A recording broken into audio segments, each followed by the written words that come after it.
Olá.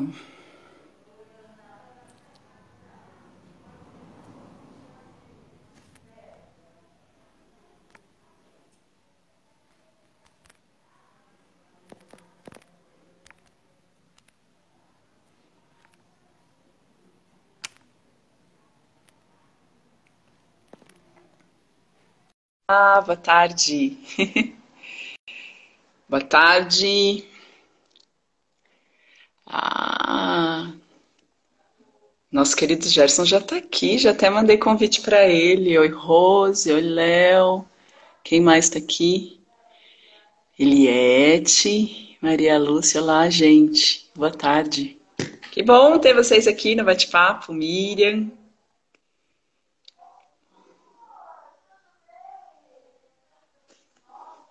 Só esperando o Gerson aceitar aqui meu convite. Acabei de mandar convite para ele, a gente vai conversar.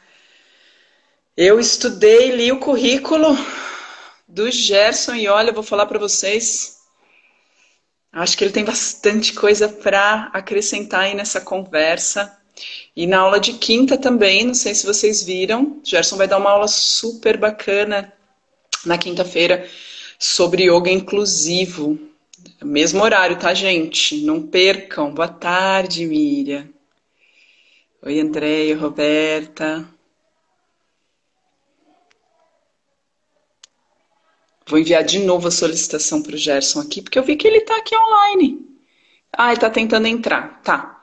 Eu mandei um convite para você. Vê se você recebeu aí uma notificação.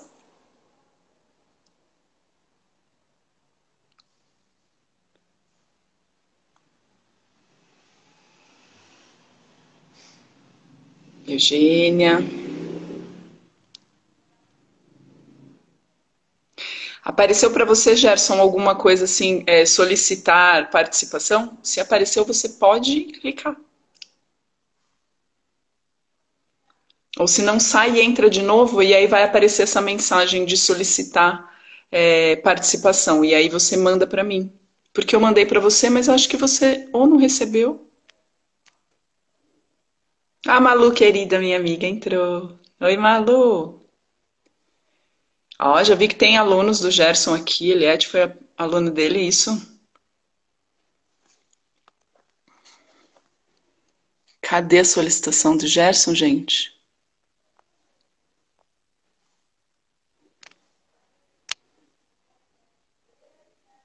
Boa tarde, Malu. Mandei de novo, Gerson, sua solicitação. Ah, agora deu certo.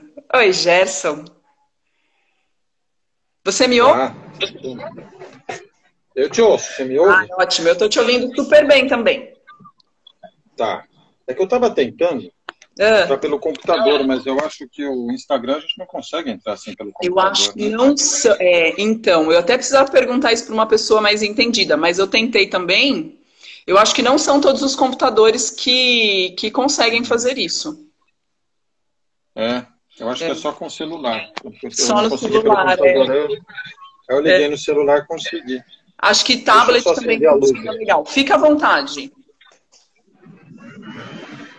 Eu estou bem. Estou à Ah, eu vontade, né? já vi que tem uns alunos seus aqui na live te prestigiando, que bacana, né? É, a gente Carinho divulga, aí gostoso. É tem um muito. pessoal aí que é fiel, vem atrás. Ô, Gerson, mas isso significa que houve uma relação aí bacana de aluno-professor, com carisma, com respeito, com carinho. Isso é legal, né? Uhum. Muito bom. Assim, Gerson, assim quantos anos esperamos. nós temos aí de yoga? Então, desde que eu fiz a minha primeira prática, mas eu não posso contar isso, porque foi uma prática que eu fiz e depois eu fiquei uns 2 anos sem praticar e aí fui voltar para praticar há 30 anos atrás. Então, eu comecei a praticar regularmente há 30 anos atrás, mas a primeira aula que eu fiz foi na própria graduação de Educação Física da USP, em Tá, 1989, quando o professor Marcos Rodrigues foi lá dar uma aula para a gente, como graduandos, para muito legal. conhecermos alguma coisa do yoga, né? E eu achei bastante estranhas algumas técnicas. Ele demonstrou já um now ali para a gente. Eu falei, nossa. o que é isso, né? Nunca vou fazer isso na minha vida. Depois me interessei pelo yoga e há 30 anos que eu pratico regularmente, né? Regularmente. E o que te fez voltar, então? Se na primeira vez você não bateu o santo ali, o que te fez voltar? Olha, não, a primeira vez, eu era graduando ainda e eu gostava muito de atividade esportiva, né? Atividades vigorosas, gostava de jogar bola, correr, pedalar, enfim. Mas, mais ou menos para o fim da faculdade, eu comecei a desenvolver um pouco mais de prazer por atividades que são um pouco mais suaves e que você vai se aprofundando no processo de conscientização corporal. Na própria Legal. faculdade mesmo, eu comecei a conhecer algumas técnicas assim, como eutonia, por exemplo, antiginástica. Mas o yoga aí me cativou, fui fazer algumas aulas de novo com o mesmo professor Marcos Rojo, né, no CPU, onde ele dava aulas naquela época, no meu último semestre de faculdade. Depois, eu terminei a USP, não tinha mais direito a utilizar lá o CPU, fazer as aulas lá, e eu fui trabalhar num local onde até hoje eu ainda dou aulas, que é uma universidade holística. Na época, em 91, era chamado Espaço Holístico. Sim. Eu comecei a dar aulas lá de anatomia num curso de massagem oriental, então já comecei a me interessar também pela massagem. E antes das minhas aulas tinha a prática de yoga com um rapaz na época, né, hoje não é mais rapaz, assim como eu também não sou, mas chamado Valfredo Medeiros, que até hoje é meu amigo, dá aula no meu curso, inclusive, o curso que eu coordeno de yoga. E o Valfredo dava aulas regulares antes das minhas próprias aulas de anatomia no curso de massagem. Eu comecei a fazer práticas com o Valfredo lá. Ele seguia um pouco a influência mais do método do De Rose e tal, mas não era, né, diretamente ligado à Swastika na época, enfim. Sim. Mas eu criei hábito pela prática a partir daí e aí não abandonei mais. Em 94, eu fiz a minha primeira viagem para a Índia, né, conheci o instituto onde depois eu viria estudar.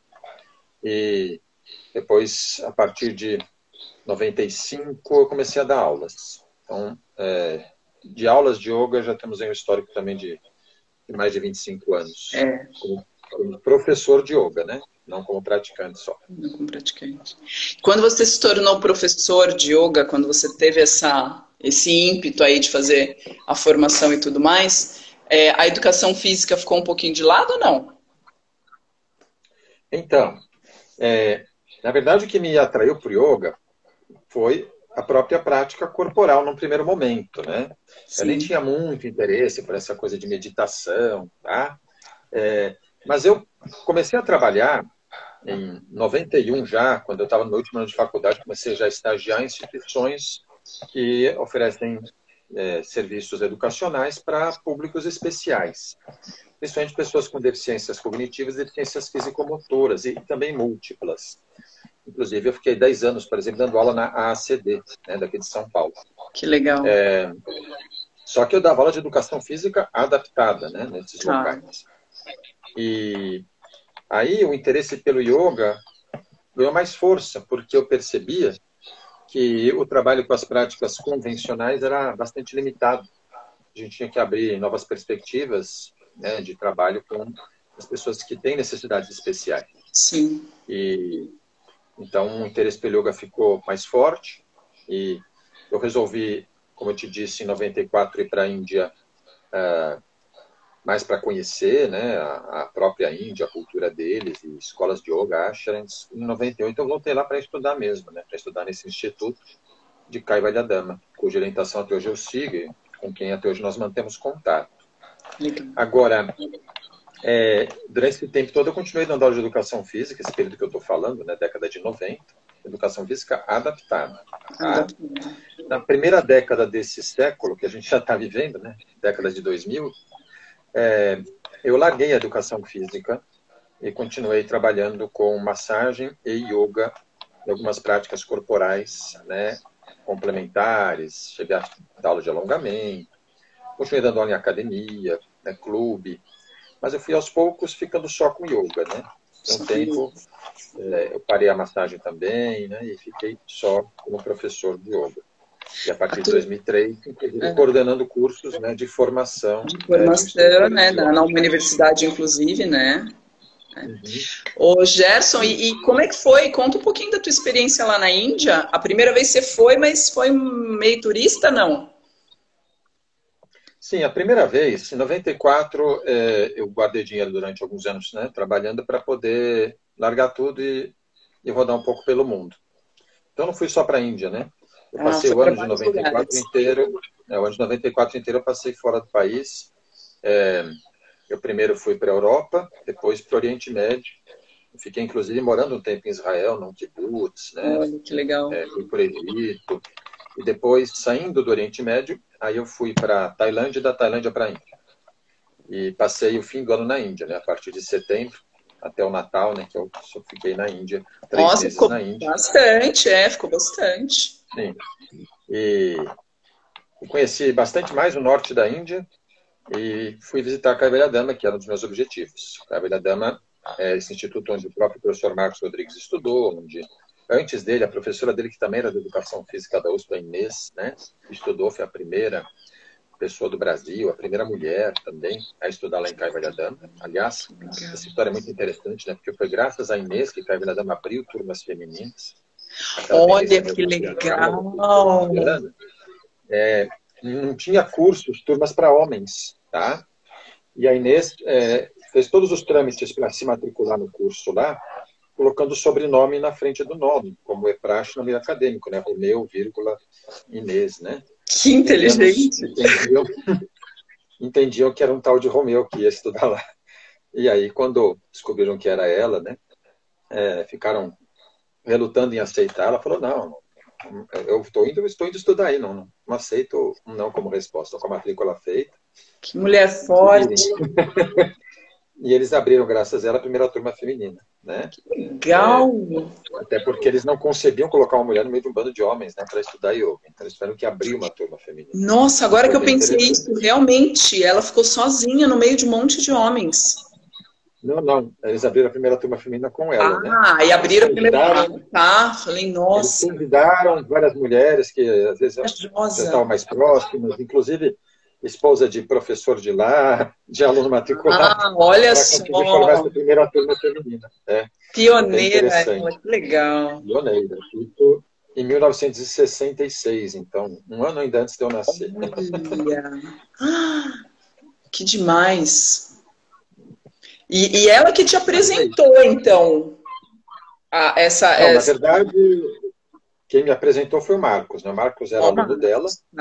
Tá? E o Marcos foi estudar em Kaivalya 12 anos, aproximadamente 12, 13, né, depois da Inês, no final dos anos 70. Tá? E desde então o Marcos tem sido a principal ponte, vamos dizer assim, né, de contato entre essa instituição e o Brasil. Inclusive o instituto dele é um instituto reconhecido, né, como representante de Kaivalya no Brasil. Né? Ele tem uma rede de escolas em várias partes do mundo, cujos cursos, né, são reconhecidos pelo próprio Instituto de Kaivalya. Que legal. E é importante falar de Kaivalya porque é o primeiro instituto no mundo, né, que começou a estudar yoga cientificamente. Os primeiros estudos laboratoriais investigando efeitos de técnicas de yoga, por exemplo, foram feitos lá. Foi uma iniciativa pioneira do Kuvalayananda, o fundador desse instituto. E também eles passaram a depois desenvolver muitos outros estudos em muitas outras áreas, inclusive também na área literário-filosófica, na área educacional. Tem um hospital lá, né, que atende, trata as pessoas com yogaterapia, com terapias naturais, hoje também com Ayurveda, tem um instituto de Ayurveda também lá dentro. Então, é um local bem interessante. Sempre que a gente vai para a Índia, hoje levando grupos, né, nós os levamos também para conhecer Kaivalya. E em 98 você foi para estudar. Então, em 98, 4 anos depois de eu ter feito a minha primeira visita lá, eu voltei para estudar lá. Né? Até as pessoas, meus amigos, brincavam comigo, né? Que eu gostava de fugir no ano de Copa do Mundo. Eles queriam assistir a Copa do Mundo comigo, mas quando era a Copa do Mundo eu estava fora. Né? Então, em 98 também passei o ano inteiro fora. E eu estava terminando meu curso em Kaivalya quando estava começando a Copa do Mundo. E eu querendo convencer uma indiana lá na sala de televisão do instituto, só que a gente não tinha televisão própria, só uma sala com televisão comum, para colocar no jogo, né? E a senhora indiana queria assistir o programa dela, né? Bom, enfim. Acho que você perdeu essa. Perdi. Eu perdi. Eu vi só o finzinho do jogo, né? O jogo de abertura da Copa, que era do Brasil, né? Tinha sido campeão em Que 94, dom. então estreou a Copa de 98, nem lembro mais contra quem. É, eu também não lembro, mas eu estava na faculdade essa época e eu lembro que a gente comemorou bastante. É. E quando você foi a primeira vez, em 94, você ficou 4 meses na Índia. E quando você foi fazer o curso mesmo lá, estudar no Kaivalanda, você ficou quanto tempo? Eu fiquei o primeiro semestre inteiro na Índia. Nossa, Depois, bastante. no segundo semestre de 98, eu fui para outra parte do Oriente. Eu fui para a Tailândia, estudei um pouco a massagem tradicional tailandesa. Deixa eu explicar, tá? Massagem tradicional tailandesa, tá, gente? Não vamos pensar em outras coisas. Porque você sabe que a massagem tailandesa tem uma má fama, né? Sim. Mas não tem nada a ver com a massagem tradicional, que é uma massagem, inclusive, onde eu aprendi lá num templo budista, né? Dentro de um templo budista, com todo o rigor ético. Inclusive, até as técnicas são feitas sobre as roupas, né? Que legal. Tiram as roupas para fazer a massagem. E depois que eu saí da Tailândia, eu fui para a China. E aí também viajei um pouco pela China, mas parei em Pequim por um mês também para estudar a massagem Tuiná, né? A massagem tradicional chinesa. Olha, essa eu nem Encontrei um conhecia. grupo de brasileiros lá. Um grupo de brasileiros lá que estava indo para estudar acupuntura também, massagem, né? A gente se encontrou em Pequim. Mas eles estavam indo já com essa finalidade, e voltavam, né? E encontrei eles lá, depois eles voltaram, eu continuei por lá. Deu aquele trem que vai de Pequim até Moscou, né? E vai parando no caminho, parando na Sibéria. É uma viagem bem, bem interessante, bem marcante. Você tem uma super experiência. Porque além disso, quando você voltou para cá, você ainda continuou estudando, pelo que eu vi no teu currículo, pelo que eu li sobre ti. Você ainda fez uma pós-graduação, não foi? Em anatomia? Então, aí teve essa Anatomia sequência é o yoga, né? assim, cursos. A primeira coisa que eu fiz quando eu cheguei no Brasil, eu pensei assim, não adianta eu chegar aqui com curso na Índia, na China e tal, e não encontrar bons contatos aqui no Brasil, né? E não começar a estudar com as pessoas aqui também. Então, eu já fui direto me matricular no curso da FMU na época, que era coordenado pelo Marcos, né? Reencontrei o Marcos lá, que foi o cara que deu a primeira aula de yoga que eu fiz na minha vida. E isso foi em 99. Tá. E aí eu peguei também a primeira turma, né, da FMU, que foi considerada como Lato Sensu, como uma pós-graduação Lato Sensu, em 99 e 2000. Tá. Daí a gente concluiu essa pós-graduação em yoga pela FMU. Logo em seguida eu comecei a elaborar alguns projetos de pesquisa e entrei no Hospital das Clínicas, pela Faculdade de Medicina da USP, para fazer uma pesquisa com yoga na fibromialgia. Eu estudei durante 3 anos, né, a fibromialgia e a aplicação de yoga nessas pacientes. Muito Foi o legal. meu mestrado, inclusive, e publicamos esse artigo. Foi um artigo que teve uma boa repercussão, porque foi o primeiro no mundo inteiro, né, mostrando efeitos de yoga na fibromialgia. E ainda bem, né, efeitos positivos, né, Que na legal. redução do quadro álgico, da dor, e também na melhora da qualidade de vida dessas pacientes. Você lembra a quantidade de Terminando pacientes da pesquisa? Oi? Você lembra a quantidade de Selecionamos pacientes? 40. Selecionamos Nossa. 40, tivemos algumas desistências. Dividimos em 2 grupos, tá? E um grupo era yoga, só de yoga, outro grupo era de yoga mais massagem. E eu queria ter um grupo controle que não fizesse nenhuma das duas abordagens, mas esse grupo não deu certo, porque não teve aderência, né? As pessoas irem até lá sem receber nem massagem, nem yoga, nem nada. Sim. Enfim, foi uma limitação do estudo, que a gente reconhece, mas fugiu um pouco do Não, que a mas gente nossa, gostaria de fazer. só do benefício que você trouxe para o estudo do yoga e para a yoga terapia deve ter sido fantástico. Esse estudo chegou a virar um livro? Então, eu tenho livros, né, mas não são com base nesse estudo, né? O livro cita até esse estudo, mas cita muitos outros, né? Mas são Tá. livros mais gerais. Eu tenho aqui 3 livros, se você quiser até mostro aqui, estão aqui do meu lado. Mostra pra gente, claro, Né? lógico. Esse aqui foi o primeiro livro que eu escrevi, né? Se chama Curso Básico de Yoga. Eu uso inclusive como roteiro dos cursos que eu coordeno. Conheço. Tá? Por isso que ele chama curso. E, então, é um livro bem geral. Ele é bem abrangente, fala de yoga, a parte histórica, cultural, filosófica, fala da parte científica, fala da parte técnica e prática, né? Ah, Depois, esses aqui são mais específicos. Esses aqui eu escrevi em parceria com o meu colega, meu amigo Danilo Forghieri Santaella.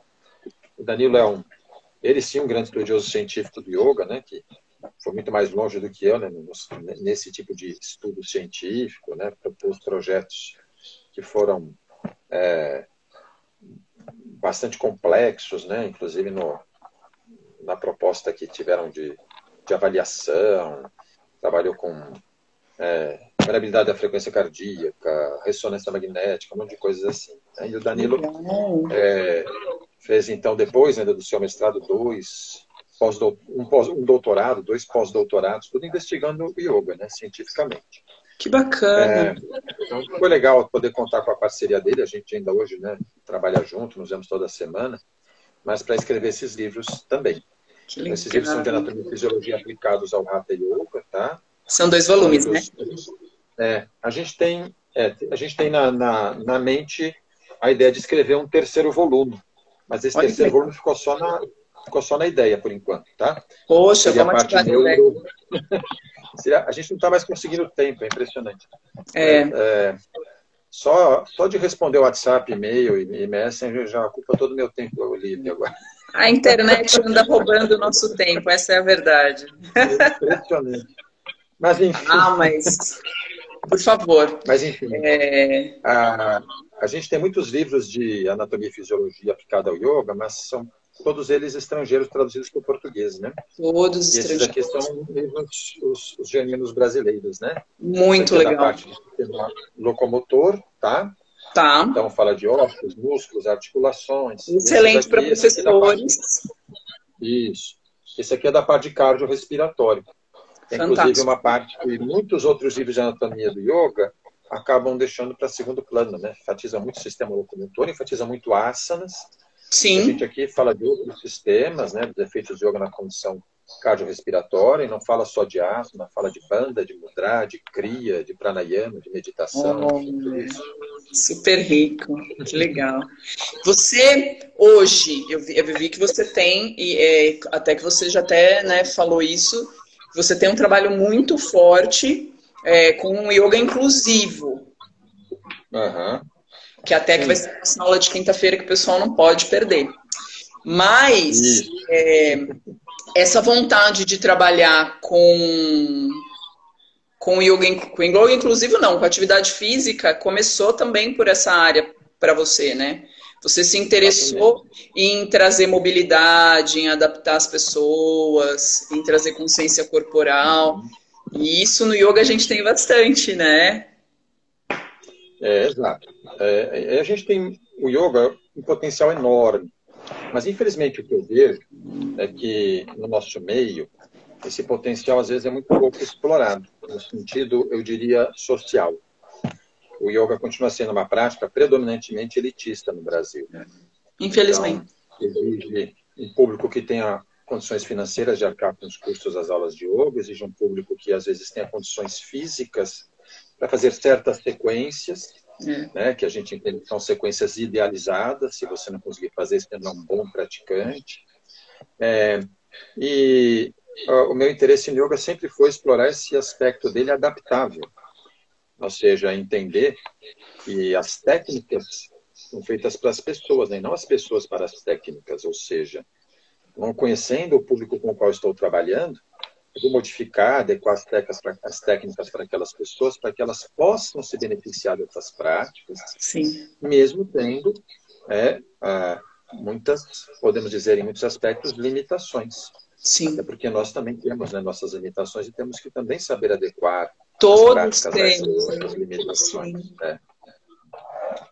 E eu comecei com educação física adaptada exatamente também por isso, né? Porque eu entendia que já na faculdade comecei a questionar muito o caráter da educação física escolar, principalmente.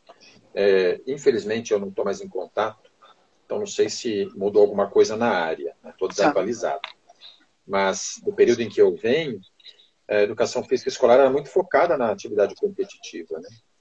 Então, se treinava muito na escola esporte, competição, e se valorizava muito isso, né? O resultado, a performance. E eu pensei que a educação física podia ter uma outra abordagem, né? Realmente, Sim. alguns profissionais têm feito esse trabalho, já não é de hoje, desde a minha época, alguns trazem abordagens diferentes, interessantes. Acho muito legal a ideia de jogos cooperativos, né, para se contrapor dos jogos competitivos. Competitivos, sim. E isso me levou a procurar o público especial. E que hoje, infelizmente não, né? Por um lado é felizmente, mas por outro lado tem também seus problemas. Hoje a gente não tem mais essas instituições, né, onde eu dava aulas com grupos especiais, porque houve todo o processo de inclusão e essas crianças jovens, né, que antes estavam em escolas especiais, hoje estão em escolas comuns, né, participaram do processo de inclusão. Sim. Mas o que eu talvez esteja me antecipando, talvez seja o tema para quinta-feira, né? Mas o que eu também vejo de forma crítica, e acho que isso também precisaria os profissionais da educação, educacional e principalmente de educação física, né, pensarem muito a respeito, é como existe dentro do processo de inclusão ainda uma exclusão. Então, uma exclusão dentro da inclusão. Quando eu dava aula na ACD, todas as crianças, aquela que mexia só um dedo e aquela que corria, participavam das atividades. Eles tinham estratégias, né, elaboradas para que isso pudesse acontecer. E hoje, né, muitas crianças vão para a escola comum e não participam dessas atividades. Elas ficam excluídas desse processo.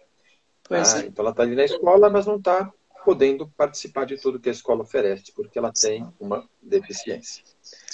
Então, a inclusão não está sendo ainda, né, bem eu diria, planejada, aplicada, né? Bem aplicada nesse sentido, principalmente nessa área, né, que é o trabalho, que é da área de onde eu vim, né, de formação, que é educação física.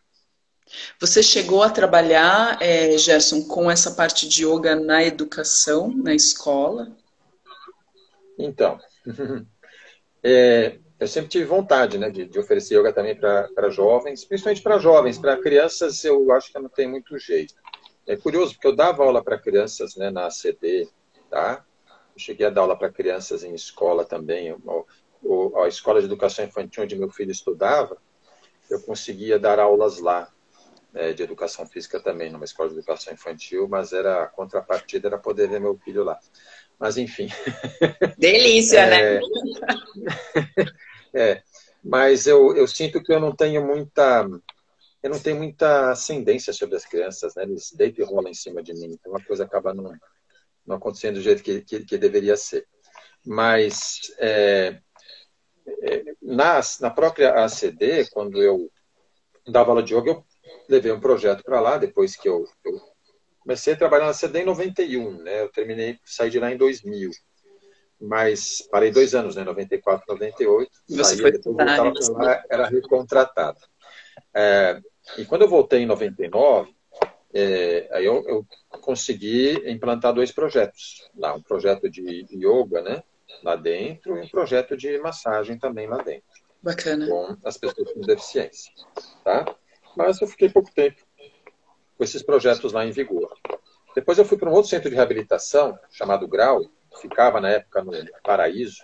Na verdade, ficava muito perto ali de onde é a escola a sede da Aliança de Yoga, né? A escola do Anderson. Uma associação famosa também. Isso, o Grau. E no Grau eu voltei a dar aulas de yoga lá, mas aí para adultos, né? E também para um grupo escolar que já estava ali na pré-adolescência. E era bastante desafiador, né? Porque alguns tinham realmente uma condição bem complexa, né, de deficiências múltiplas que envolviam o cognitivo, o físico, o sensorial, enfim. E mais recentemente, eu fiquei durante 16 anos, 16 ou 17 anos, como professor na academia do Colégio Marista Arquidiocesano, que fica ali na Santa Cruz, do metrô aqui em São Paulo. E lá eu dava aula na academia dentro da escola. Que legal. Tá? Então, a maior parte do meu público era de pessoas até de terceira idade. Apesar de ser uma academia dentro de um colégio, os alunos do colégio propriamente não apareciam muito. De vez em quando aparecia algum. Como um que está aí, né, que eu vi que já deixou um recado, é o Ricardo Henrique, né? Que começou a fazer yoga lá comigo no Arquidiocesano, quando era ainda aluno, né, do ensino médio da escola, tá? E depois virou professor de yoga. Foi estudar comigo também no curso de formação, né? Ricardo é muito querido. Mas muito querido. Eram muito poucos os que apareciam. E no final do meu período lá no Arquidiocesano, em 2019 só, é que eu consegui, depois de muitos anos, né, insistindo nisso, viabilizar um projeto de oferecer yoga para os alunos do ensino médio. Que legal. Mas aí foi só para os alunos do terceiro ano como prática optativa.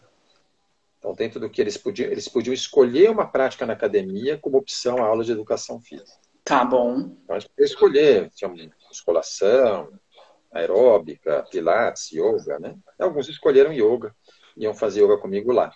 Mas aí a ideia era prepará-los, né, os do terceiro ano, para aquilo que a gente chama de estresse, para lidar com o estresse pré-vestibular, o estresse que acompanha essa juventude nesse período, né, desafiador, esse período que para eles é um período realmente para todos nós. Incerteza, né? Muita incerteza. Então, é importante que eles consigam tempo para parar, olhar para si e relaxar.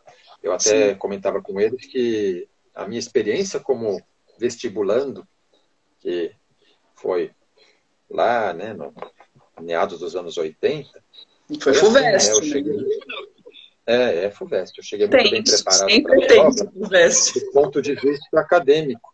Do ponto de vista emocional, eu não tinha preparo nenhum. Não conseguia nem segurar a caneta de tanto que eu tremia. E eu me pergunto, de que adianta a gente investir tanto, né, em conteúdo com esses jovens, se não se investe quase nada em permitir que eles tenham um pouco mais de autoconhecimento, um pouco mais de habilidade em lidar com o emocional, as suas próprias emoções. Né? Exatamente. E você ficou com essa turminha aí de terceiro ano um bom tempo, assim? Teve outras turmas? Uma turma só? Não, eram alunos do terceiro ano que podiam fazer aula de yoga. Eu não sei nem lembro quantas turmas eles tinham lá de terceiro ano, mas eram os do terceiro ano que podiam ter essa opção. Tá? E alguns apareciam lá, uns num horário, outros em outro horário. Tínhamos 2 horários noturnos, né? Nos horários noturnos que eles iam. Né? Mas isso durou só durante 2019. Que aí em 2020 eu já saí de lá, né? E também já logo em seguida veio a pandemia e tal. Veio a pandemia de 2020. O projeto continuou em pé com tudo isso. Tá? Ô Gerson, e esse trabalho que você desenvolveu de yoga inclusivo, foi muito mais uma pesquisa tua?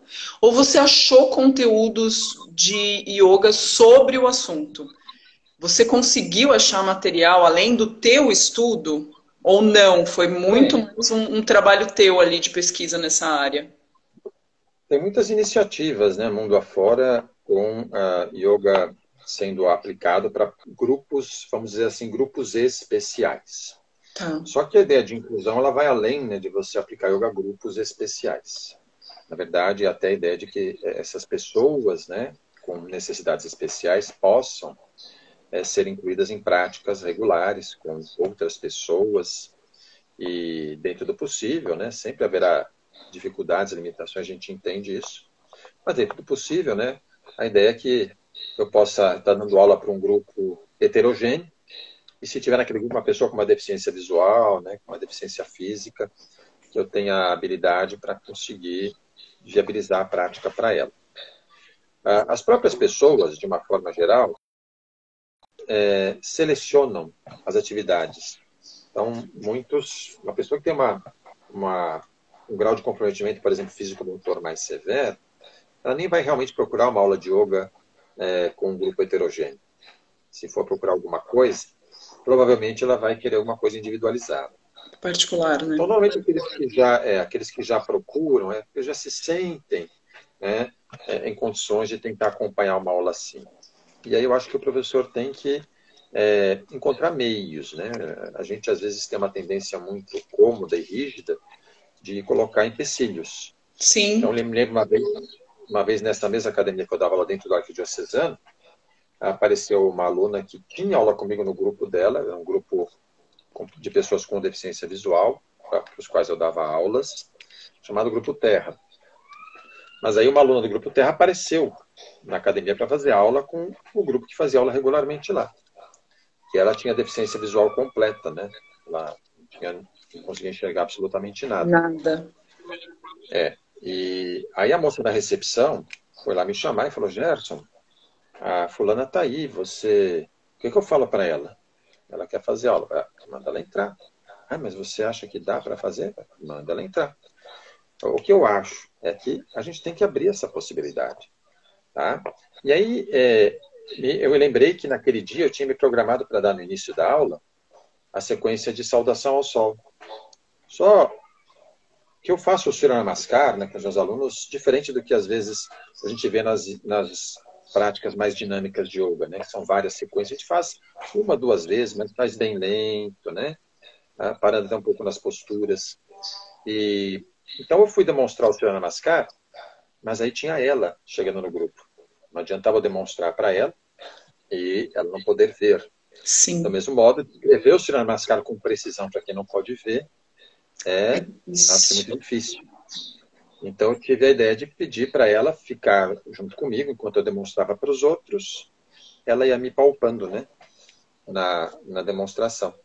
Então ela pôde sentir através do tato toda a sequência. Fantástico. E quando os alunos foram fazer a sequência, eu fui observar, ela acompanhou perfeitamente a sequência. Que demais. Ela tinha visto a sequência, né, com os próprios dedos, isso foi suficiente. Que demais, Gerson.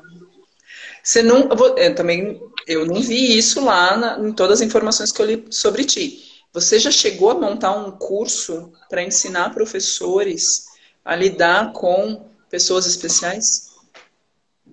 Não. No teu curso de formação, você deve abordar com certeza, né?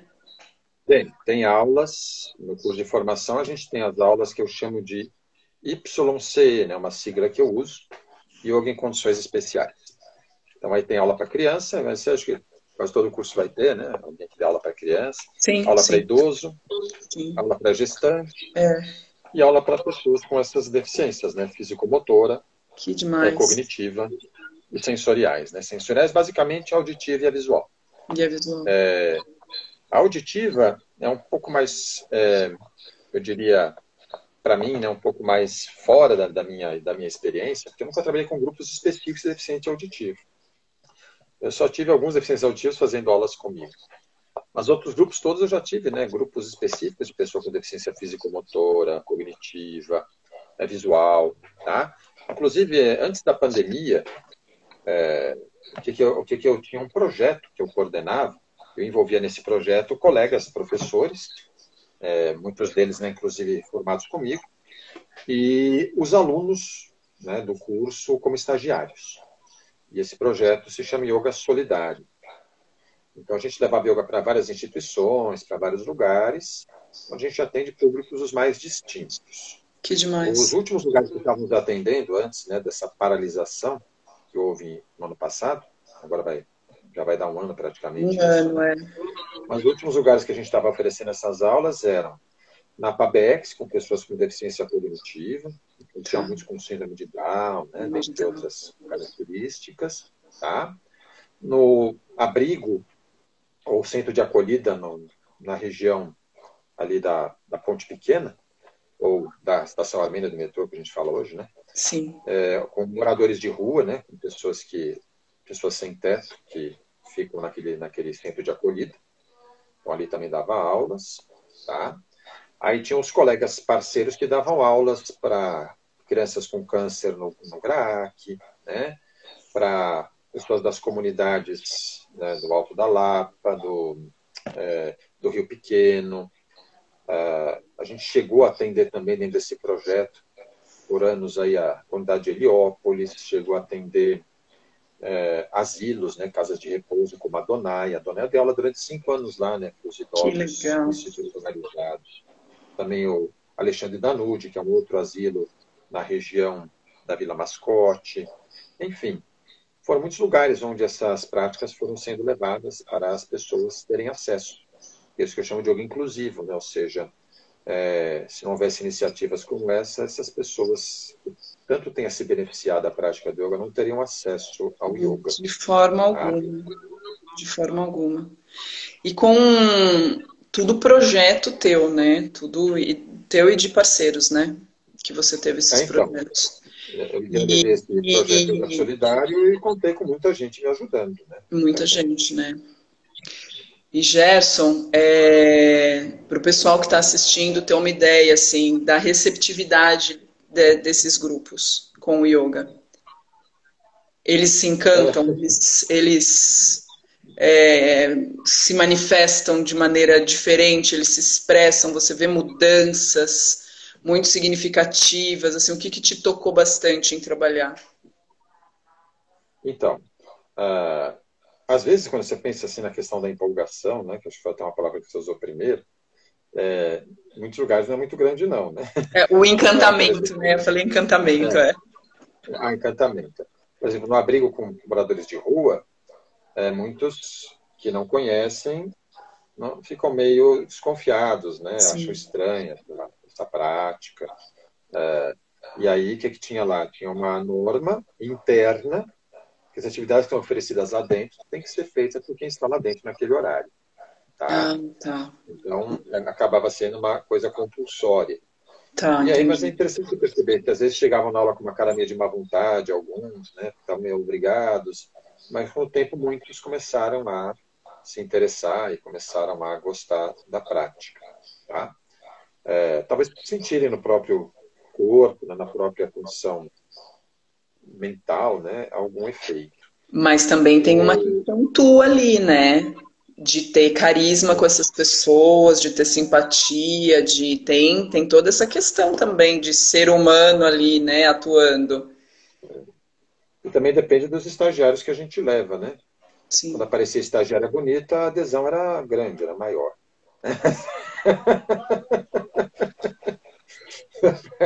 Brincadeira, mas Não, pior que é verdade. ser humano é ser humano. Já, por exemplo, no asilo, também era bem diferenciado isso, de acordo com a pessoa. Tinha aquelas senhorinhas que gostavam de fazer, sentavam lá, a gente fazia lá, share yoga, né? Yoga na cadeira. Então, algumas já estavam lá disciplinadas, faziam tal, e tinha aquelas que não queriam fazer, né? Tinha uma que brigava comigo, até tapa ela me dava, né? Quando eu ia corrigir ela, ela dava tapa, assim. Né? Para com isso. Eu falei, não. Eu falava para ela, era uma pernambucana brava, né? Eu falava para ela, mas Dona Maria tem que arrumar isso aqui. Não, isso é besteira, para com isso. Então, mas aí também, né? Você sabe que a pessoa já está com quadro de demência senil, nesse caso, Sim, enfim. Então, sim. é muito diferente, né, do público padrão Tudo é com o qual a gente costuma desculpável, né? trabalhar. Dentre esses públicos especiais com os quais eu trabalhei, eu acho que o que mais se envolvia bem com as práticas e demonstrava entusiasmo eram os deficientes visuais, né, desse grupo Terra. Tá?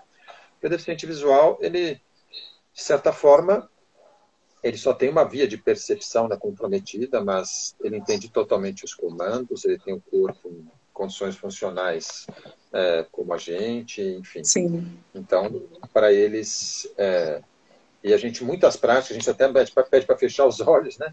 Então, e voltar a consciência para dentro do corpo, para eles isso não vai ser nenhum desafio, né? Sim. A percepção da vida, né, das coisas para eles é diferente. A gente, na verdade, não, a gente imagina, pressupõe, né? Mas eu imagino assim que para eles sentir o corpo da forma que eles estavam sentindo numa prática, devia ser algo muito muito diferente de tudo durante do dia deles, né? Esse intensifica mais, eu acho, não sei, né? Uhum. Mas deve ser um Agora, mas trabalho defeito muito visual, bacana.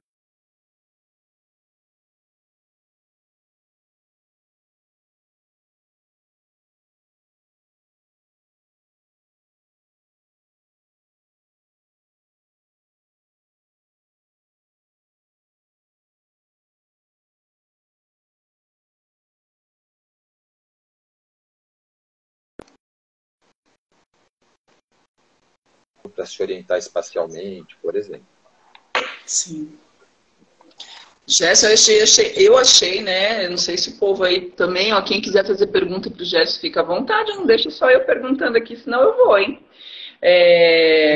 Eu achei tão interessante esse projeto e quando você deu até a ideia do tema da aula da quinta-feira, que você vai falar sobre isso, né? Que é um projeto pessoal seu bem forte, a gente está percebendo. Que você tinha não posso te afirmar isso para ti, né? Mas é uma sugestão, assim, de um curso mesmo para professores, sabe? de yoga para nós aprendermos todo esse conhecimento teu de lidar com pessoas com dificuldades, com características especiais, porque isso não é uma coisa fácil. Eu imagino quanto que você estudou, quanto que você se empenhou, e nem todo mundo tem, assim, esse lado bem autodidata de ir atrás e pesquisar, né? Às vezes a gente precisa de um apoio aí de conhecimento e para a gente disseminar isso também, né? Porque eu Mas não é imagino que tem só... muitos poucos lugares que existem uns projetos como o seu. Uhum. Quando você pensa em lidar com, por exemplo, o público com quem eu trabalhei muito, até por conta, né, do trabalho na ACD, foi pessoas com neuropatias graves, como, por exemplo, paralisia cerebral, né? Aí, para lidar com pessoas com essas condições, não basta a boa vontade. A boa vontade é Sim. super importante, mas tem que ter um conhecimento. Tem que ter um conhecimento porque eles não têm só uma limitação físico-motora. Eles têm uma série de condições neurológicas que precisam ser bem compreendidas. Eles podem ter apraxia, agnosia, calculia, dislalia, afasia. E tudo isso precisa ser, claro, né, Sim, conhecido. tem que ser E a parte estudado, da né? profissional que vai lidar com eles. Até para saber como lidar. E mesmo a parte motora. Tá? Então, por exemplo, você pega uma pessoa que tem uma espasticidade, ela tem uma hiperreflexia. E eu sei que se eu alongar um músculo dela, que está uma condição hipertônica, eu posso ajudar esse músculo a reduzir um pouco o tônus, mas alongar esse músculo pode aumentar a resposta reflexa de contração muscular, resposta ao próprio alongamento, e pode agravar esse quadro de contratura. Então a gente tem que saber como Sim. alongar. Não é só chegar lá e puxar o braço da pessoa que tem esse padrão flexor aqui por conta de uma espasticidade. Tá? Então, Então, essa que é são muitas a questões, na verdade. necessidade, não é uma questão de autodidata, né? É uma questão de cursos que a gente Sim. foi fazendo. Inclusive, quando eu trabalhava na CDL, eles tinham essa vantagem, eles faziam o tempo inteiro educação continuada com a equipe de profissionais. É isso que a gente chama, né, de educação continuada. E alguns chamam de reciclagem, mas não é o termo mais correto na área educacional. Reciclagem a gente faz com lixo, né? Educação continuada, então é continuar estudando e tendo suporte de uma equipe especializada. Então a gente tinha lá neurologistas que nos davam suporte, fonoaudióloga, fisioterapeuta, tá? E por aí vai, fisiatra. Era muito interessante. Fazíamos cursos com essas pessoas. Eu fiz todo um curso de psicomotricidade lá dentro, né? Olha que legal. Pelo Instituto do PSEGAI. Tivemos aula com um grande psicomotricista português, o Vitor da Fonseca, que veio aqui para o Brasil para dar esse curso para a nossa equipe. Então, isso, claro, ajudava muito. Né? E hoje, muito do que a gente usa de conhecimento para lidar com as pessoas com essas necessidades especiais veio dessa capacitação que tinha no próprio ambiente de trabalho. Sim. E quando você ficou o tempo que você ficou fora, na China, na Tailândia, na Índia, você chegou a ver isso aplicado? Não. Com públicos especiais, não muito. Né? O Não único muito. lugar que eu tive contato com alguma prática de yoga, né, para público especial foi na própria Índia. Tá? Na Índia, até pela força que o yoga tem, e pela quantidade de pessoas que tem lá também com necessidades especiais, com necessidade de reabilitação. Tá? Então, a Índia acaba tendo essa necessidade muito maior mesmo, né? Pelas suas próprias condições. Agora, na própria Índia, eu conheci pessoas que fazem trabalhos assim. Eu lembro que eu participei de 2 congressos internacionais de yoga lá em Caibandadama. No final de 2006 e um no final de 2009, né, onde, além de apresentar os meus trabalhos, eu também acompanhei os colegas de várias partes do mundo apresentando os trabalhos deles. Legal. E teve uma sessão de trabalhos que eles fizeram só o yoga em condições especiais assim. Onde eu apresentei meu trabalho, depois foi uma pessoa que apresentou o trabalho dela com deficientes visuais, né? Naquela ocasião eu apresentei o trabalho com deficiente físico. E a gente pôde, né, conversar, trocar figurinhas. E tem muita gente fazendo trabalhos bem interessantes, também aqui no Brasil, né? São iniciativas às vezes pontuais, uma pessoa aqui, outra ali, mas existe.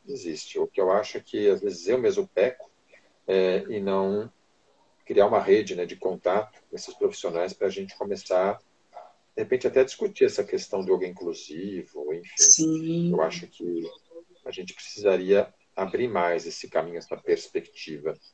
Acho legal. E de um modo geral, né, você tem, por exemplo, aqui no Brasil, trabalhos sendo feitos em vários campos diferentes, mas todos com explorando esse potencial do yoga, que é um potencial muito grande em várias frentes. Eu, por exemplo, fui conhecer o Instituto do Padre Haroldo, lá em Campinas, só já no finzinho da vida dele, né, no último ano de vida do Padre Haroldo. E eu só tinha ouvido falar do Padre Haroldo, mas nunca tinha conhecido, não tinha conhecido ele pessoalmente. Quando eu fui lá, ele já estava para fazer 100 anos. Tá? Nossa. E o Padre Haroldo, até o fim da vida, ele tinha esse instituto, né, que recupera ainda o instituto, continua lá, pessoas com dependência química. E uma das coisas que ele usava, né, para ajudar na recuperação desses dependentes químicos era o yoga. Que legal. E eu vi esse homem dando aula de yoga com 99 anos de idade. Eu vi ele com 99 anos de idade fazendo um kaphalasana, né, uma postura invertida. Que riqueza! Tudo bem que foi com uma certa ajuda ali, mas, né, com 99 anos. Então, são pessoas inspiradoras, né? Pessoas que a gente tem que lembrar. Temos que lembrar deles aqui agora, porque isso ajuda a manter viva essa possibilidade de aplicação do yoga a todas essas pessoas que às vezes estão sofrendo, que às vezes estão precisando, né, desse trabalho. Que bacana. Ô Gerson, e como você vê isso no Brasil hoje? Até quando eu conversei com o Thales Nunes, ele falou assim que ele acha que nós, brasileiros, produzimos muito conteúdo de qualidade, né, de yoga. Você é um cara que produz conteúdo bastante, né, para nós que estudamos. Você acha que está faltando alguma coisa na nossa comunidade de professores de yoga, de estudantes, de praticantes? Você sente falta, assim, de ter congressos, de ter uma coisa mais unida? Como você vê? Então, acho que a gente também tem alguns problemas que não são exclusivamente brasileiros, né, no nosso meio. São problemas hoje, eu diria, globais dentro da comunidade do yoga. O primeiro desses problemas que eu vejo é a falta de um consenso com relação até ao que é yoga. Porque quem segue uma determinada linha pode, muitas vezes, entender que aquela outra linha, né, descaracteriza o yoga, e vice-versa. Então, essa dificuldade de consenso já é um entrave.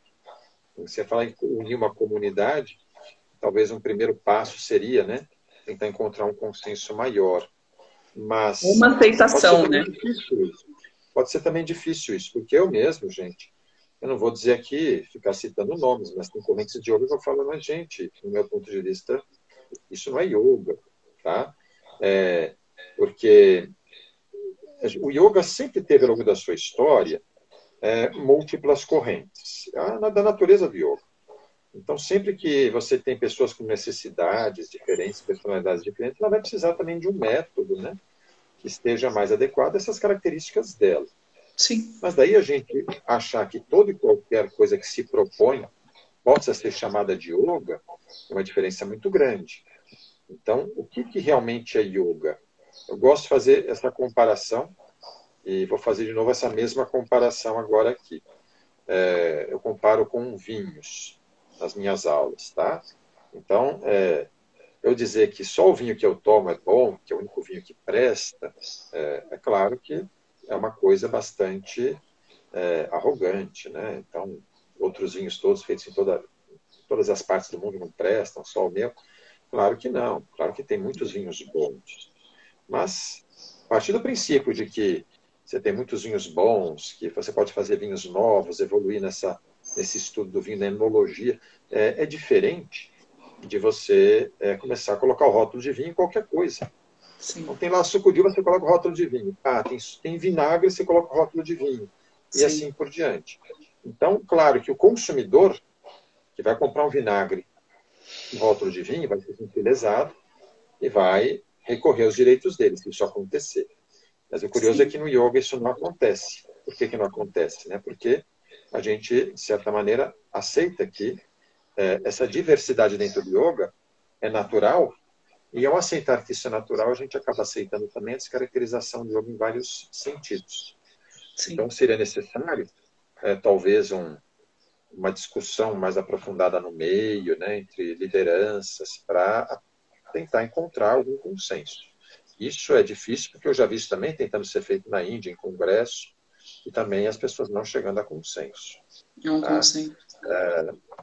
Por exemplo, hoje, a gente está discutindo no nosso meio, discutindo entre colegas, inclusive, né, a Sim. questão do Yogasana ter sido reconhecido pelo Ministério dos Esportes Indiano, em parceria com a Ayush, o Ministério de Yoga, Ayurveda e Práticas Naturais, como uma prática competitiva.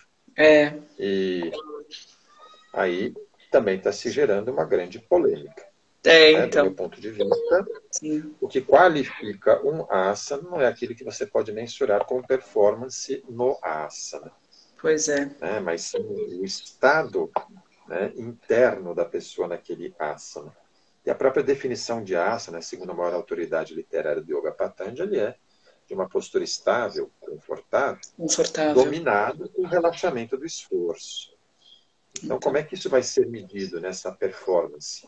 Eu vou colocar ali naquela pessoa um eletromiograma e verificar o quanto ela consegue relaxar o esforço no Paschimottanasana. Não, né? O que eles vão avaliar é a flexibilidade, eles vão avaliar o equilíbrio, aquilo que você pode ver com os olhos. Tá? Mais ou menos a semelhança do que se faz hoje com modalidades competitivas como a ginástica olímpica, né? Como a ginástica rítmica esportiva e assim por diante. Então, nesse sentido, eu tenho meus questionamentos, claro. Não deixo de tê-los. Bem, nem vou falar então também nem sei se a gente tem tempo de olhar. Em 4 minutinhos a gente tem. Sobre os cursos de formação. Né? A gente vê chovendo curso de formação de tudo quanto é lado. A gente ainda fica feliz que pelo menos tem curso de formação, porque tem pessoas que às vezes se aventuram em ser professores de yoga sem nem fazer curso de formação, né? Então, por um lado é bom, né? Tem cursos de formação, as pessoas estão se interessando em estudar, eu acho, mais do que... e como você falou tudo, eu fiquei pensando, né? Tudo que você falou até do problema, né, das pessoas especiais, que você tem que entender o corpo delas, o problema delas. Olha quanta coisa você teve que estudar. Né? Imagine uma pessoa, então, sem nem o básico da formação, se aventurar num trabalho como o teu. É quase que impossível. Né? Então, a importância nossa do estudo é constante, né, Gerson? Com certeza. A gente sempre se sente incompleto, né? Sempre se sente deficiente em várias coisas. Muitas coisas, E coordenar um curso de formação é importante também por isso, né? Porque quando a gente vai coordenar um curso de formação, a gente tem que convidar colegas para dar aulas, né? Principalmente daqueles temas que nós nos sentimos inaptos a lecionar. Que legal. Cada colega que vai lá e fala do tema dele, às vezes me dá uma... eu não sei se isso é bom ou ruim, né? Mas às vezes me dá uma certa angústia. Eu falo, nossa senhora, quanta coisa que eu não sei. Eu tenho essa sensação sempre. Eu falo assim, nossa, quanto mais eu estudo, parece que menos eu sei. Então, mas é importante, porque é exatamente essa possibilidade, né, de estar coordenando equipes tão boas com as quais a gente trabalha, que nos permite estar continuamente se aperfeiçoando. É muito comum eu ficar assistindo às aulas dos professores que eu convido, né? E naquele dia eu me tornar aluno do meu próprio curso. Maravilhoso. Eu chamo o Roberto Martins, que dá aula de sânscrito, filosofia da Índia, né? Quando eu chamo a Sônia, que dá aula de psicologia, que não é a minha área. Quando eu chamo tantas pessoas assim, o quanto isso não é enriquecedor. É muito. Para todo mundo, né? Não só para você e para todos os alunos. Que legal. Nosso tempo está chegando ao fim. Que pena. Tá certo. Eu agradeço muito, tá? O convite de vocês. Quinta-feira tem mais. Nós do Agradeço Aliança não que só agradecemos. A conversa foi mas a todos os alunos. maravilhosa. Maravilhosa. Tá, Obrigada obrigado. por contar tanta coisa, por compartilhar tanto conhecimento. Tenho certeza que o pessoal que está assistindo aí não vai perder a aula de quinta. Vamos ver, né? Vamos ver quando vão estar lá na quinta, hein? Estou esperando, tá? Namastê, Vamos gente. lá. Bom Quinta-feira, mesmo dia. Boa horário, tarde. aula com o Gerson. Obrigada a todo mundo. Obrigada, Gerson. Obrigado. Namastê, querido. Até. Namastê.